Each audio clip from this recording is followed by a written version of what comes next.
하나님께서 오늘 우리에게 주신 말씀 민수기 26장 1절에서 11절 그리고 51절 말씀을 읽도록 하겠습니다. 우리 민수기 26장 1절에서 11절 말씀 그리고 51절 말씀을 교독하고 마지막 절은 같이 읽겠습니다. 연병 후에 여호와께서 모세와 제사장 아론의 아들 엘리아셀에게 말씀하여 이르시되 이스라엘 자손의 온 회중의 총수를 그들의 조상의 가문을 따라 조사하되 이스라엘 중에 20세 이상으로 능히 전쟁에 나갈 만한 모든 자를 계수하라 하시니 모세와 제사장 엘르아살이 여리고 맞은편 요단 가 모압 평지에서 그들에게 전하여 이르되 여호와께서 애굽 땅에서 나온 모세와 이스라엘 자손에게 명령하신 대로 너희는 20세 이상 된 자를 계수하라 하니라. 이스라엘의 장자는 르우벤이라. 르우벤 자손은 한옥에서 난 한옥 종족과 발루에게서 난 발루 종족과 헤스론에게서 난 헤스론 종족과 갈미에게서 난 갈미 종족이니 이는 르우벤 종족들이라. 계수인 자가 43,730명이었더라. 발루의 아들은 엘리압이요 엘리압의 아들은 느무엘과 다단과 아비람이라. 이 다단과 아비람은 회중 가운데서 부름을 받은 자들이니 고라의 무리에 들어가서 모세와 아론을 거슬러 여호와께 반역할 때에 땅이 그 입을 벌려서 그 무리와 고라를 삼킴에 그들이 죽었고 당시에 불이 250명을 삼켜 징표가 되게 하였으나 고라의 아들들은 죽지 아니하였더라. 우리 51절 말씀 합독하겠습니다. 이스라엘 자손의 계수된 자가 60만 1,730명이었더라. 아멘. 하나님의 말씀입니다. 이 성경에서 사람의 숫자를 세는 것, 이 계수 굉장히 중요하게 다루고 있습니다. 성경 전체를 통해서 계속 반복되는 중요한 개념인데 세상에서 이런 숫자를 세는 것, 또 통계를 통해서 자기들이 하는 일들을 나타낼 때가 있습니다. 그래서 이런 인구조사뿐만 아니라 그 나라의 경제력, 또 무기 숫자나 아니면 국력을 좌지하는 국민 소득이 얼마나 되는지 거기에 따라서 뭐 병력이 얼마나 되는지 무기 숫자가 얼마나 되는지에 따라서 그 나라가 강대국이냐 아니면 약소국이냐 이런 것들로 나눠지게 되는데 이 기준이 되는 것이 숫자가일 경우가 많이 있습니다. 숫자가 가지는 파워가 대단합니다. 왜냐하면 이 숫자를 통해서 자신이 가지고 있는 능력 그것을 가늠할 수 있기 때문입니다. 뭐 다 아시겠지만 회사나 직장을 갈 때도 주로 우리가 무엇을 봅니까? 그 사람의 능력이 있다 없다 하는 것을 무엇으로 판단하죠? 그 사람이 얼마나 연봉을 받는가 하니까 숫자이죠. 그래서 이 숫자가 가지는 힘이 있습니다. 매력이 있고요. 숫자는 사람들 유혹하는 힘이 있어요. 그래서 이단들도 숫자를 가지고 유혹하지 않습니까? 여러분 잘 아는 14만 4천 명 또 그 안에 들어야 된다라고 얘기해서 뭐 아시죠? 여러분 그 이단들이 주로 하는 얘기들이 그런 이야기입니다. 이런 것을 가지고 유혹을 하는 경우가 많이 있습니다. 네, 성경에서 말하는 이 계수 숫자는 단순히 숫자를 확인하는 것이 아니라 하나님 앞에서의 공동체의 정체성과 책임에 대한 이 신앙 행위로 여겨졌습니다. 그래서 이 계수에 포함되어 있는가 포함되어 있지가 않는가 하는 것이 이 구원과 관련이 있어요. 그래서 구원받은 사람을 계수하는 것. 그래서 너무나 중요한 문제이기 때문에 이 계수를요 반드시 원칙이 있습니다.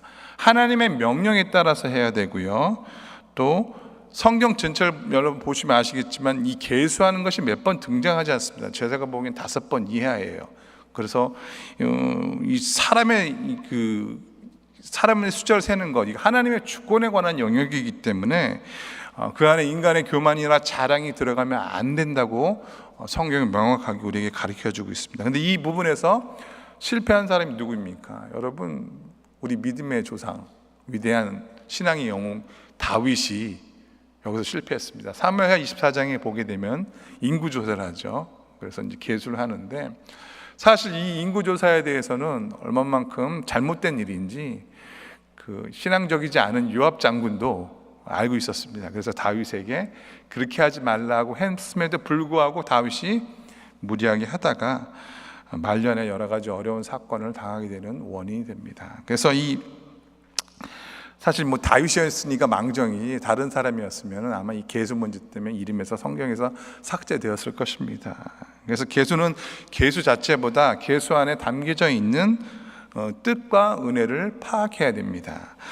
우리가 지금 묵상하고 있는 이 민수기, 성경의 네 번째 책인데 이 민수기에만 이 계수가 무려 2번이나 등장합니다. 민수기 1장에 한번 등장하고 오늘 우리가 읽은 민수기 26장인데 제가 시간상 너무 길어서 12절 이후부터는 읽지 않았습니다. 그런데 우리가 민수기라고 하는 이 넘버스라는 제목이 바로 여기서 나왔습니다. 원래 이 민수기의 히브리 제목은 광야에서라는 것인데 민수기 1장 1절에 나온 첫 번째 구절을 따라서 광야에서였다가 사실은 이것과 별도로 이 책에서 다루고 있는 민수기 1장과 26장에 다루고 있는 인구조사, 이것이 중요하기 때문에 민수기라는 이름을 우리가 부르고 있습니다. 민수기 1장에 나오는 첫 번째 인구조사는 출애굽 1세대, 그래서 시내산에서 이루어졌죠. 광야 1세대를 대상으로 이루어졌습니다. 그 당시 이스라엘이 출애굽한 지 얼마 지나지 않아서 여러 가지로 여러 문제가 있었습니다. 조직 자체가 존재하지 않았고 또 그런 상황에서 하나님께서는 이스라엘 백성들이 광야에서 살 수 있는 방법을 가르쳐 주시는데 먼저 성막을 중심으로 해서 12지파가 이렇게 배치되도록 이렇게 진을 짜게 하시고, 사실 이것은 우리가 살아갈 때 하나님 중심으로 살아가야 된다는 명확한 뜻과 이미지를 주면서 광야에서 살아갈 수 있는 유일한 방법이 무엇이냐, 사람이 떡으로만 사는 것이 아니라 하나님의 말씀이 나오는 그 말씀으로 산다는 의미를 가르쳐 주기 위한 첫 번째, 어떻게 보면 가장 중요한 명령을 가르쳐 주신 것입니다. 그리고 이 계수를 통해서 파악되는 것이 무엇이냐, 이스라엘의 장정, 그러니까 전쟁에 나갈 수 있는 20세 이상 되는 장정이 몇 명이라고 60만 명이 넘게 되었다. 처음에 애굽으로 왔을 때 얼마였습니까? 70명밖에 되지 않았던 그 사람들이 이제 장정만 60만 명. 사실 60만 명은 그 자녀와 여자분들은 그 당시 어떤 상황 때문에 카운트하지 않아서 그렇지 다 합치면 200만이 넘는 그런 사람들이 어떻게 됩니까? 출애굽을 하게 되는 은혜를 겪는 거죠. 그래서 그 계수 후에 나온 에피소드가 우리가 보고 있는 민수기의 전반부 1장에서 25장까지의 내용입니다. 그렇다면 오늘 우리가 보는 26장부터 마지막 46장까지는 민수기의 후반부, 그러니까 모압 평지에서 이제 가나안 약속의 땅을 앞에 두고 광야 2세대가 이제 중심으로 이루어지게 됩니다. 여기에 따라서 나중에 신명기까지 연결됩니다, 여러분. 그래서 성경을 맥을 잘 보시면은 어떻게 흘러가는지 알게 될 것입니다. 이 첫 번째 인구 조사가 전쟁에 나갈 수 있는 사람들을 대상으로 파악한 것이 주목적이었다면, 지금 인구 조사는 그런 목적도 있지만 또 다른 목적이 있습니다. 무엇입니까? 이 가나안 땅에 들어갈 때 가족별로, 종족별로 그 땅을 분배받기 위해서 이제 확인하고, 그러니까 호구 조사를 하는 것입니다.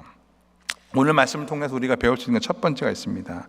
하나님께서 완벽한 세대 교체를 이루는 것을 볼 수 있습니다. 1절부터 3절의 말씀을 다시 한번 우리 봉독하도록 하겠습니다.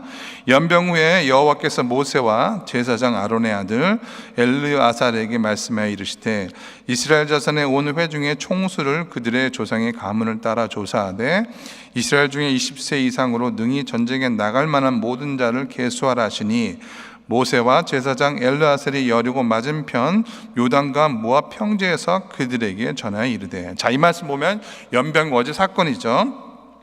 모세와 제사장 아론의 아들 엘르아살에게 말씀하셨다. 여러분, 민수기 1장에는 누가 나오는지 아십니까? 민수기 1장에는요 아론이 나옵니다. 1장 3절 말씀에는 모세와 아론이 이스라엘을 계수하는데, 지금 2차 계수에는 누가 나오죠? 아론의 아들 엘리아셀이 계수를 합니다. 얼마 전에 죽은 자신의 형의 아들, 그러니까 모세의 조카죠. 전에는 자신의 형인 아론과 계수를 했는데 40년이 지난 지금은 모세가 자신의 조카와 이스라엘 백성들을 계수할 때 먼저 떠나보는 형을 생각하면서 여러 가지 마음이 교체했을 것이라고 생각합니다. 누이 미리암도 떠나고 형 아론도 떠나고 이제 자신도 곧 떠나게 되는 걸 알고 있잖아요. 그러니까 자신이 처음 계수를 할 때는 80세였는데 지금은 몇 살이죠? 120살입니다. 120살. 근데 아무리 나이가 넘어서 이제 40살 조금 넘은 엘리야셀가 이스라엘 백성들의 숫자를 계수할 때 어떤 심정이었을까 한번 여러분 상상해 보시기 바랍니다. 그리고 이 지금 계수의 사건이 사실 이스라엘 백성의 역사적 터닝 포인트 사건이 됩니다. 하나님께서 광야 1세대에서 2세대로 교체하는 작업을 마치신 것입니다. 처음 모세와 광야길을 같이 했었던 사람들 누구만 남았죠?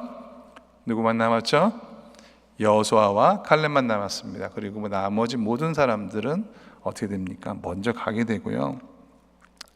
모세에게는 두 종류의 사람들이 있었죠. 모세를 따르면서 순종했던 사람들이 있고, 또 그와 반대로 모세를 항상 거역하고 반대했던 모든 사람들 다 가버렸습니다. 이제는 모세만 남았고요. 그리고 모세도 역시 이제 갈 때를 준비해야 합니다. 그리고 하나님께서는 그 세대 교체를 하나님의 방법으로 이루신 것을 보게 됩니다. 그래서 이 말씀 속에 있는 굉장히 역사적인 의미가 있습니다. 이것은 단순히 엘르아셀이 계수를 했다 이런 의미를 떠나서 이스라엘의 세대 교체가 완전히 이루어졌다라는 것을 우리에게 보여주고요. 두 번째, 인구조사의 목적이 있죠. 우리 민수기 26장 5절부터 7절까지의 말씀을 같이 보겠습니다. 이스라엘의 장자는 르우벤이라. 르우벤 자손은 한옥에서 난 한옥 종족과 발루에게서 난 발루 종족과 헤스론에게서 난 헤스론 종족과 갈미에게서 난 갈미 종족이니 이는 르우벤 종족들이라. 계수된 자가 43,730명이었더라. 자, 이 말씀 보면 르우벤 르우벤 자손의 계수인데 각 족 속에 있는 사람들 이름, 그러니까 족장들의 이름이 나오고요. 근데 여러분, 우리가 처음 계수했을 때 한번 볼까요? 그 민수기 1장 20절과 21절에 똑같이 나오는데 르우벤 자손을 계수했을 때였습니다. 같이 읽겠습니다. 이스라엘 자손의 르우벤의 아들들에게 낳은 자를 그들의 종족과 조상의 가문에 따라 20세 이상으로 싸움에 나갈 만한 각 남자를 그 명수대로 계수하니 르우벤 지파에서 계수된 자는 46,500명이었더라. 자, 26장과 1장을 비교하면 뭐가 다릅니까? 26장에서 포인트가 된 것은 싸움에 나갈 만한 사람들, 그것에서 내용이 없어요. 1장에서는 싸움에 나갈 만한 사람들이 중요 포인트였고요. 그리고 46,500명이라는 통계가 나오지만 26장에서는 어떻게 나옵니까? 한옥에게서 한옥 종족자 발루가 나오고 발루 종족과 헤스론에게서 난 헤스론 종족, 갈미에게서 난 갈미 종족, 그리고 43,730명 이렇게 나오게 됩니다. 똑같은 것 같지만 다르죠. 그래서 1장에서 주요 포인트는 무엇이다? 전쟁에 나가는 사람. 그럼 26장에서는 무엇이다? 종족과 지파별로 나눴다. 그래서 이것이 바로 두 번째 인구조사의 목적을 우리에게 가르쳐주고 있습니다. 바로 분배받을 땅, 앞으로 오게 될 약속의 땅에서 어떤 종족과 지파가 그 땅을 가지게 될 것인가. 물론 이제 전쟁에 갈 수 있는 사람들 확인하는 방법이기도 하지만 새로운 세대가 새로운 땅에서 새로운 시대를 열어가는 이 상황에서 하나님께서 공정한 분배를 위해서 각 단위별 인구를 조사하라고 명령하신 것입니다. 여기서 우리는요, 하나님께서 정말 공평하시고 의로우신 분이다라는 것을 우리에게 알려줍니다. 그리고 이것이 하나님께서 광야의 훈련 가운데 이스라엘 백성을 훈련시킨 것이었죠. 무엇입니까? 만나입니다. 만나의 법칙이 있죠. 만나는 새벽에 이슬에 내립니다. 그래서 부지런해서 먹어야 되고요. 만나는 쿼터가 정해져 있죠. 아무리 많이 쌓아도 그 다음 날에 그것이 유지되지 않습니다. 그래서 하나님께서는 누구든 동일한 분량이 적용이 되고 그래서 그런 훈련을 시키신 거예요. 소유신과 탐욕에 대한 훈련을 이미 시키셨고요. 그리고 이 훈련은 약속의 땅에 가서도 계속되는 것을 볼 수 있습니다. 가나안 땅을 분배하고 제비를 뽑을 때도요, 각 지파에 맞는 수만큼 각 지파가 맞는 그 땅을 주셨습니다. 그래서 하나님의 백성들의 삶이 공평과 정의라는 기초 위에 세워져야 된다는 것을 가르쳐 주신 것입니다. 그래서 우리가 하나님의 말씀에 순종할 때 우리의 삶이 이 공평과 정의로 지켜질 줄 믿습니다. 숫자가 적은 지파는 적은 땅을 받고요, 숫자가 많은 지파는 많은 땅을 받게 됩니다. 그래서 지금 이 말씀을 통해서 하나님께서 미리 약속의 땅을 준비시켜 주시는 것, 이게 바로 목적입니다. 그런데 놀라운 사실은 12절 이후에 나오는, 그리고 50절까지 나오는 통계입니다. 이 통계를 우리가 보게 되면은 참 은혜가 되는데, 이제 51절 말씀 우리 같이 한번 읽어볼까요? 민수기 26장 51절 말씀 한번 보겠습니다. 같이 한번 읽겠습니다. 시작. 이스라엘 자손의 계수된 자가 60만 1730명이었더라. 그래서 이 도표를 제가 하나 준비했는데 여러분 참고하시라고, 이렇게 1차 인구조사 때 얼마예요? 60만 3550명이었고 지금 2차 인구조사에는 60만 1730명. 그래서 38년 전보다 몇 명이 감소했습니까? 1820명이 감소했죠. 저는 숫자에 좀 약해가지고 이런 거 잘 보면은 이제 헷갈리는데, 그래서 이제 열심히 이제 노력했는데, 그러니까 광야 40년 동안에 몇 명이 감소한 거죠? 몇 명이 감소한 거죠? 여러분들 이제 새벽이니까 정신이 없을 텐데 1820명이 감소를 했습니다. 근데 여러분 1820명이 감소한 것이 뭐가 문제냐? 근데 사실 이 은혜입니다. 광야 40년 동안 1820명밖에 감소하지 않았다는 거. 바로 앞에도 얼마가 죽었습니까? 연병으로 몇 명이 죽었습니까? 24,000명이 죽었습니다. 그것 때문에 시므온 지파가 굉장히 큰 지파였다가 한꺼번에 쪼그라게 들게 되는 이유가 되는데, 그럼에도 불구하고 여러분 광야는 민수기를 한번 돌아보십시오. 벌써 민수기 10장 이후부터 나온 것이 하나님을 찬양하고 예배하는 사람, 여러분 찬양 하나도 안 나오죠. 말씀드렸던 것처럼 10장에서부터 시작된 반역의 사건들, 누이, 형 다 반역하고, 나중에는 정탐꾼들 13장 14장에 나오죠. 또 무리바에서 20장에 또 반역하죠. 그 다음에 21장에 곧장 넘어가면 노뱀 사건으로 또 반역해서 또 죽죠. 그리고 마지막 어제까지 24,000명이 한꺼번에 죽었습니다. 그러면 인구가 감소해야 됩니까? 증가해야 됩니까? 그리고 광야 땅은 미래가 보이지 않는 땅입니다. 척박한 땅입니다. 여러분 정말 경험하기 원하시면은 이스라엘 가셔도 좋고, 그냥 가까운 아리조나도 한번 가보시면은 12시간씩 운전해 똑같은 길이 계속 나옵니다. 그게 광야예요. 내가 어디를 가고 있는지, 어디에 서 있는지, 누구의 인도하심 없으면 따라갈 수 없는 땅이 광야이고, 또 광야는 어떤 목사님 그런 이야기 했습니다. 불임의 땅이다. 열매를 맺지 못하는 땅이다. 실제로 그렇습니다. 광야는 열매를 맺지 못하는 땅인데, 근데 그 땅에서 하나님께서는 아브라함과 약속하신 그 씨로부터 시작될 것이다 라는 그 약속을 어떻게 합니까? 여전히 신실하시게 지키는 것을 보게 됩니다. 이번 주가 대부분 졸업 시즌인데 많은 성도들이 이제 졸업한다고 사진 올리기도 하고, 저도 축하해 주기도 하고, 이번 주는 또 고등학교 졸업식이 많이 있고, 사실 저도 지난주에 저희 아들이 대학에서 졸업해서 텍사스에 잠시 다녀왔는데, 이렇게 모든 것이 하나님의 은혜다 생각하고, 우리 장로님도 소망의 어르신들과 얘기하고 했는데 축하하시더라고요. 아이고 축하해요. 그런데 이제 시작이야. 그렇게 시작했어요. 굉장히 많이 격려가 됐습니다. 격려가 되었는데, 돌아보면 처음에 미국 땅에 왔을 때부터 하나님께서 인도해 주신 그 은혜가 다 생각이 나고요. 고비고비마다 하나님께서 어떤 은혜를 베풀으셨는가 생각하게 됩니다. 여러분은 어떻습니까? 이 자리에 여기 앉아 계신 여러분은 어떻습니까? 우리가 예배드리는 것 쉬운 것이 아닙니다. 제가 솔직히 여기 계신 성도 중에서 거의 90%는 스토리를 다 알고 있는 분들이 계세요. 보면은 우리 은장로님부터 시작해서 우리 권장로님, 우리 한권사님, 민권사님, 장장로님, 여기 계신 우리 권사님 모든 분들, 우리 현정아 권사님, 우리 남 권사님, 이장로님, 우리 김혜숙 권사님, 제가 이름 다 부를 수 있어요. 다 부를 수 있습니다.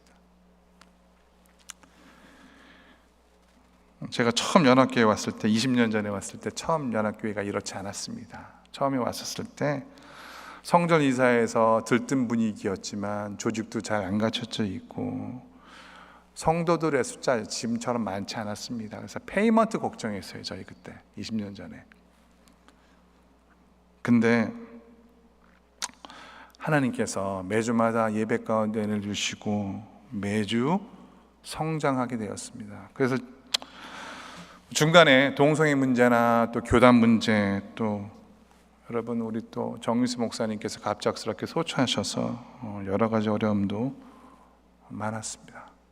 그런데 그럼에도 불구하고 하나님께서 이 교회를 지켜나가신 것을 볼 수 있습니다. 아멘. 지금 예배 이렇게 드리지만 코비드 때는 어땠습니까, 여러분? 우리 코비드 때 자리에 나오지도 못하고요. 방송으로 예배다. 저희 목살 옆방에 있는 오케스트라 방에서 녹화한다고 하고, 방송실에 계시는 한 목사님과 또 서석훈 목사님, 몇 분 카메라 잡고 그 전에 한 번도 안 하다가 이제 다 테크니션이 돼가지고 예배 업로드하고 그런 일들이 있었기 때문에 지금 우리가 이 자리에서 예배드리고 하나님께 영광 돌릴 수 있는 것이라고 저는 생각합니다. 근데 그 모든 것이 하나님의 은혜입니다. 여전히 그 자리에 계시고 여전히 함께 계시고, 광야 40년 동안 여러분 수학을 할 수도 없고 아무것도 할 수 없는 상황이었습니다. 그런데 40년이 지난 후에 이스라엘 백성 계셨을 때 여전히 그 수가 변하지 않았다는 것은, 이 불임의 땅에서 생명을 유지할 수 있었던 것은 하나님의 은혜입니다. 하나님의 은혜입니다. 여러분, 이스라엘 백성들이 광야에서 자녀들을 낳고 하늘의 구름 기둥과 불 기둥 매일 보면서, 그리고 자녀들을 낳는 것, 근데 여러분 그 모든 것들이 하나님의 은혜가 아니면 설명할 수 없는 것들입니다. 제 개인적으로는요, 제일 은혜가 되는 거 마지막 말씀입니다. 10절과 11절 말씀 같이 읽겠습니다. 10절과 11절입니다. 시작. 땅이 그 입을 벌려서 그 무리와 고라를 삼킴에 그들이 죽었고 당시에 불이 250명을 삼켜 징표가 되게 하였으나, 11절 말씀 같이 읽겠습니다. 고라의 아들들은 죽지 아니하였더라. 자, 여기 이 말씀은 처음에 르우벤 지파, 장자 지파죠. 장자 지파에 있었던 일들인데 그 중에 역사적인 사건이죠. 고라의 반역 사건에 관한 것입니다. 고라의 반역 사건 때문에 르우벤 지파와 거기에 연루된 지파들이 사실 전멸 아닌 전멸을 당하게 되는데, 그럼에도 불구하고 하나님은 고라의 아들들을 죽이지 않으십니다. 근데 그 고라의 아들들이 나중에 뭐 하는지 아세요, 여러분? 시편에 여러분이 읽는 주옥 같은 찬양을 작곡하고 작사하고 성전에서 섬기는, 그래서 시편 84편에 주의 장막에 하루 있는 것이 악인의 장막에 천일 있는 것보다 낫다라고 고백하는 이 고라자손의 고백이 역적이었던 이 고라의 자손들이 나중에 하나님의 은혜로 어떻게 됩니까? 하나님을 찬양하는 백성이 되는 것입니다. 여러분, 오늘 이스라엘에게 주신 은혜가, 또 모세에게 주신 은혜가 저와 여러분에게 함께 하시기를 기도합니다. 그리고 그 은혜가 다음 세대에 잘 흘러갈 수 있도록 우리가 준비하기를 원합니다. 여러분, 위기는요, 광야가 없어서가 아니라 광야를 지나지 않기 때문에 위기입니다. 광야는요, 철저히 하나님을 보고 하나님을 신뢰하고 하나님을 만나는 장소고 하나님을 대면하는 장소입니다. 그래서 여러분, 이 아침에도 광야 가운데 변함없이 베풀어 주시는 하나님의 신실한 은혜와 사랑을 찬양하시는 저와 여러분이 되시길 예수님의 이름으로 축원드리겠습니다. 우리 같이 기도하겠습니다. 말씀을 붙들고 한번 기도하도록 하겠습니다. 하나님, 하나님의 은혜가 우리 가운데 함께하여 주시고 특별히 광야 가운데 베푸셨던 하나님의 그 은혜, 여전히 신실하신 하나님의 은혜, 변함없는 하나님의 은혜가 우리 가운데 있게 하여 주시옵소서. 같이 통성으로 기도하며 나아가도록 하겠습니다. 사랑과 은혜가 많으신 하나님 아버지, 오늘도 변함없이 신실하신 하나님의 은혜를 찬양합니다. 광야 40년 동안 하나님 앞이 보이지 않고 어디로 가야 할지 모르는 백성들을 구름기둥과 불기둥으로 인도해 주시고, 특별히 하나님 모세를 통해서 하나님 아버지, 하나님께서 얼마나 이스라엘 백성들 사랑하시고 광야 같은 인생길에서 하나님 어떻게 살아갈지 가르쳐 주시는 하나님의 변함없는 사랑과 은혜를 찬양합니다. 하나님, 돌아버린 모든 것이 은혜였습니다. 우리가 받을 것이 자격이 있어서 하나님은 무엇이 있어서 그런 것이 아니라, 하나님 아버지, 이날 아침에도 우리가 눈을 뜨고 주님 앞에 찬양하고 기도하며 말씀을 듣는 모든 것, 하나님께서 한 번이라도 같이 하지 않으시면 아무것도 할 수 없는 고백합니다. 이날 아침에도 하나님 다시 한번 우리 인생을 계수하게 하여 주시옵소서. 우리 인생의 가장 중요한 것이 숫자가 아니라 하나님께서 주신 은혜라는 사실을 기억하게 하시고, 하나님 다시 한번 우리 인생에서 하나님 아버지가 가진 것, 모든 것들, 하나님 통장에 있는 것들이야 하나님 우리가 가지고 누리고 있는 것, 우리 교회가 있는 모든 것들도 하나님의 전적인 은혜라는 사실을 기억하며 나가는 우리 모두가 되게 하여 주시옵소서. 사랑과 은혜가 풍성하신 하나님 아버지, 광야 속에서도 우리를 잊지 않으시고 심판 중에서도 은혜의 길을 열어주시는 주님의 신실하심에 감사 찬양 올려드립니다. 오늘 말씀을 통해서 다시 한번 하나님께서 한 사람, 한 지파, 한 민족을 세심하게 기억하시며 계수하시고 세우시고 인도하시는 분이심을 깨닫게 됩니다. 때로 우리가 광야 같은 시간을 지나고 불순종한 하나님을 거스를 때도 여전히 하나님은 우리를 포기 아니하시고 우리에게 기회를 주시는 하나님이신 줄 믿습니다. 고라의 반역 속에도 그 자손들 남기시고 다시 한번 예배하는 자로 사용주시는 하나님의 은혜, 다음 세대를 세워 언약을 이어가시는 그 크신 하나님의 은혜를 찬양합니다. 하나님, 오늘도 우리가 이 은혜를 잊지 않고 살아가게 하여 주시옵소서. 그래서 하나님, 과거의 실패에 머무르는 것이 아니라 주의 신실하심 붙들고 다시 일어나서 믿음의 여정을 나아가는 우리 모두가 되게 하여 주시옵소서. 하나님, 우리를 세워주시고 우리의 이름을 기억하시고 우리 함께 하시는 그 사랑에 다시 한번 겸손히 머물게 됩니다. 이제 오늘도 우리가 주님의 신실함을 본받아 다음 세대에게 믿음의 유산을 물려주는 자가 되게 하여 주시고, 하나님의 의로 여기까지 왔으니 하나님 앞으로도 그 은혜가 계속해서 우리의 인생 가운데 함께 하실 줄 믿습니다.